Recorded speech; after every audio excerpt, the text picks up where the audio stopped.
In this lesson, we will see how to input simple information from the keyboard and how to write it back out to the terminal using the basic streaming input and output functions of C++ called cin and cout.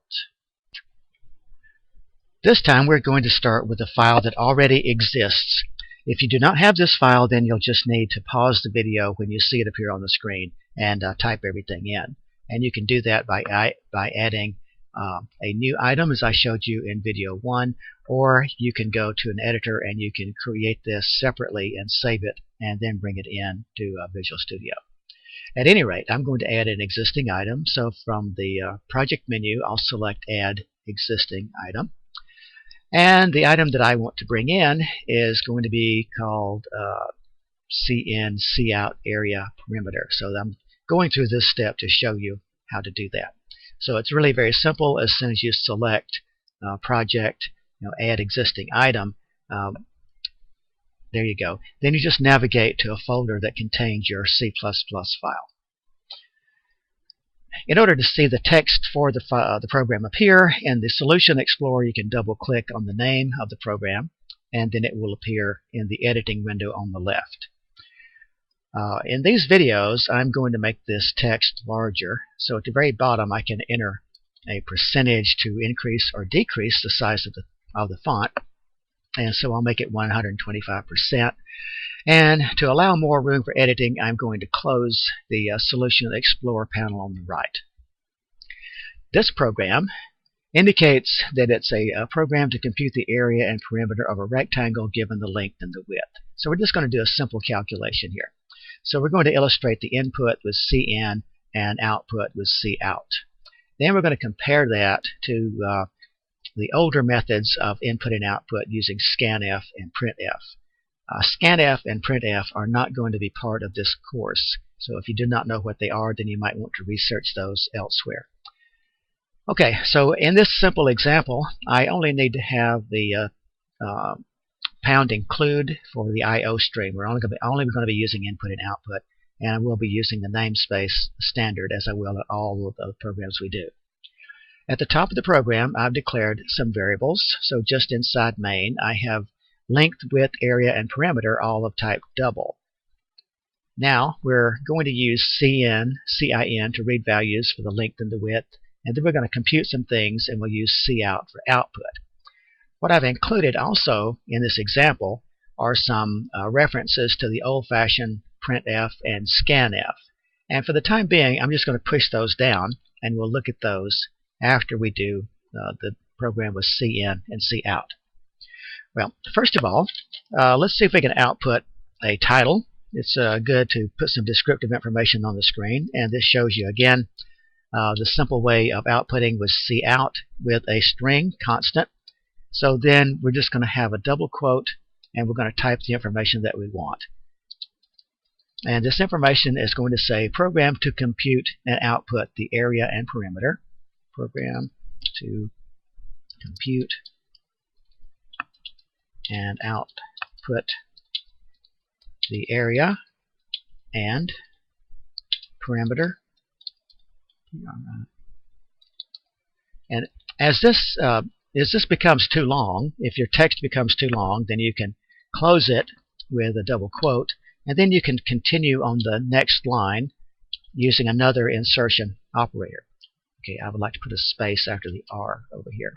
And now I can continue my text here with another double quote. So program to compute and output the area and perimeter of a rectangle will be what I put here, of a CTNG rectangle, period, double quote.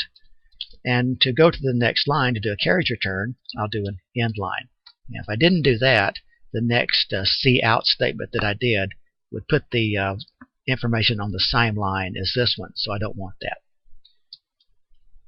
Okay, now the next output line is going to be some instruction as to what we want our user to do. We want our user to type in values for the length and the width.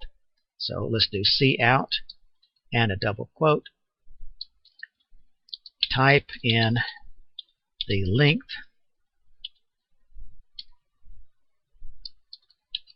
and width for the rectangle. Okay, so we're telling our user what we'd like for them to do. Again, I'll go to a new line. And now we are ready for our user to input some information. So enter information using CIN. Okay, so the input function will be CIN, and our insertion operator this time is pointing to the right. So the double triangular braces for input go to the right, and for output they go to the left. Alright, now CIN is very simple to use. We just list the variables that correspond to the data that we want. So length is 1, and we separate each of the items with the insertion operator. Width is the next one, and then we terminate that with a semicolon. Now, let me point out, it becomes habit-forming to put an end line after a lot of stuff.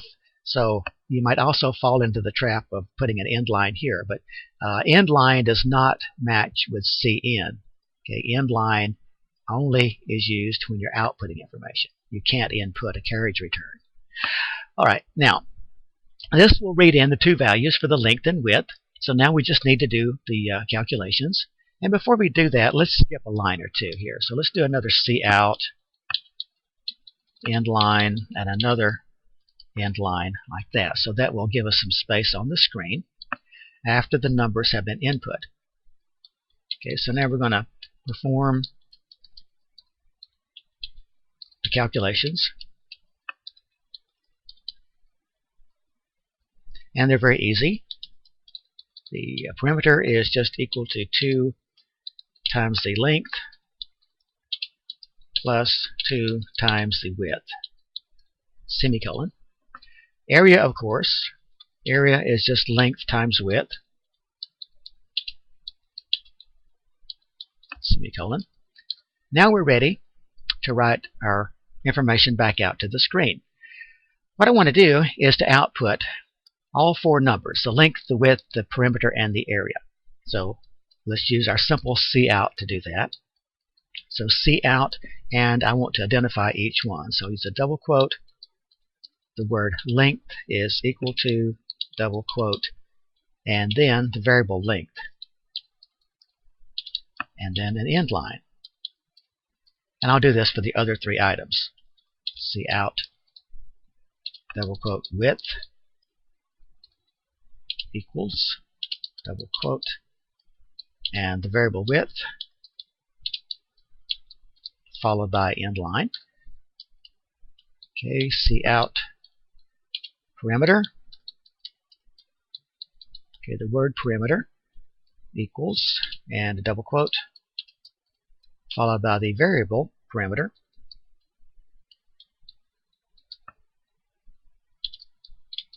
followed by end line.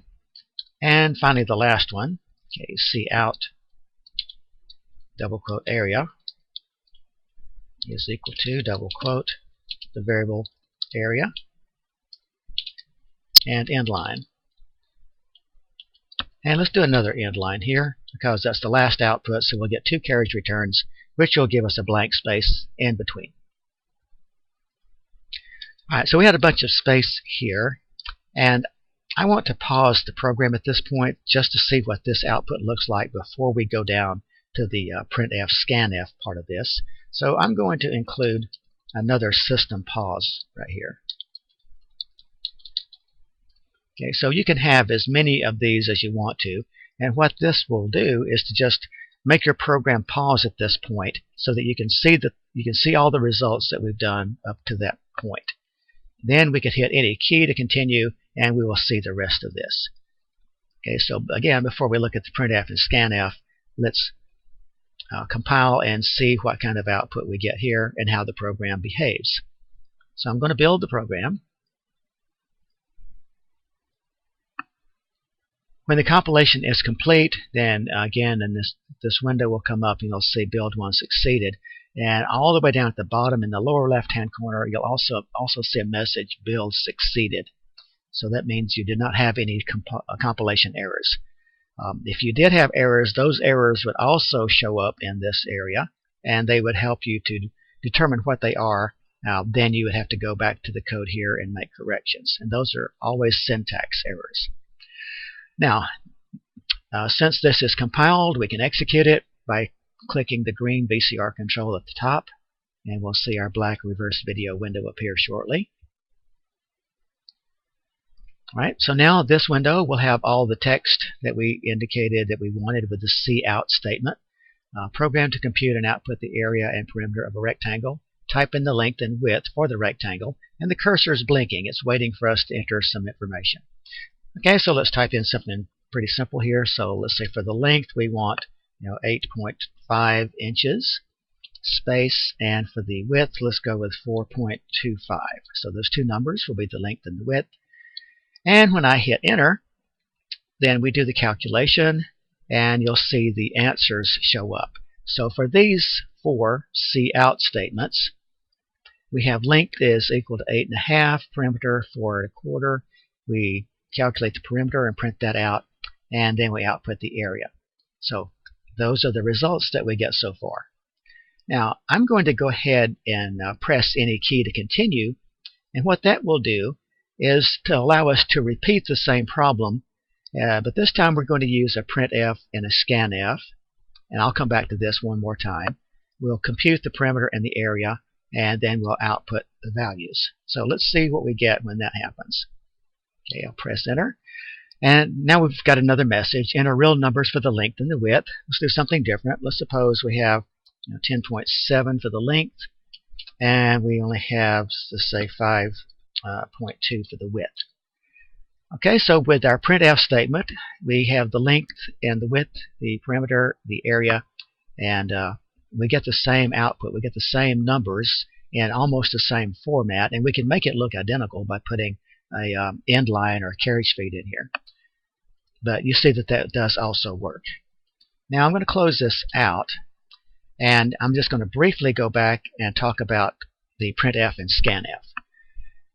The older way of using output, or printing to the screen, was something called Printf, or formatted print, and you had to enclose what you wanted inside parentheses, and there was a large number of options to go with that I will not go into. The Scanf statement is what we used instead of cn, and notice that it's also quite a bit more complicated than just saying cn length width. A lot more complicated. You had to use these things here with the %sign, which are called field specifiers. Again, I'll not go into those. The calculations for the area and perimeter are exactly the same. And then here's the statement where we're outputting the result of the calculations and the original values for length and width. So in this case, the Printf statement is even more complex. There's a lot of stuff in there. And it has some weird things with the %sign once again, %6.2LF. Okay, so that is something that we had to have in order to print out the variable length, and similarly for the width and the perimeter and so on. All right, not going into that, but I just wanted to show you the difference between the older way of doing it and the newer way of doing it, so you decide which you like best. The other thing that I should point out is that you can do either one, both of them, or both of them combined in the same program. So even though you're doing C++, then if you wanted to go back and do some things with Printf and Scanf, then you certainly can. Remember, C++ is an extension of the original C language, so it still supports everything that language did support. Okay, well, I think that is all we are going to do for this video, which shows you the basic input and output with cin and cout. So we will terminate the video at this point, and then we'll continue with some more examples in Lesson 3.